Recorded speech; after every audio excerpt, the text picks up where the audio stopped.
गुजरात के वडोदरा की MS university की होम साइंस फैकल्टी में बॉलीवुड डे की धूम देखने मिली, जिसमें कैंपस में फिल्मी माहौल देखा गया।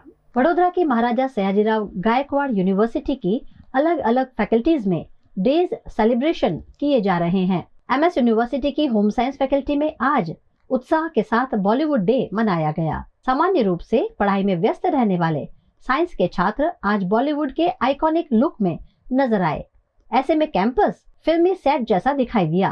कोई छात्र राज बना तो कोई राहुल, कोई लड़की शांति प्रिया बनी तो कोई अंजलि। सभी ने फिल्मी लुक में बॉलीवुड डे को उत्साह के साथ सेलिब्रेट किया।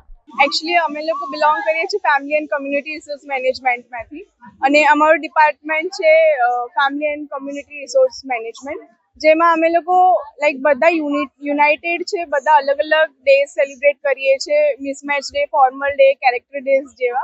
અને એમાં મેં આજે અવતાર બની છું। અવતાર એક હોલિવૂડ કેરેક્ટર છે, જેના માટે લાઈક મેં ડેડિકેટલી બધું અલગથી રેડી થઈને આવી છું।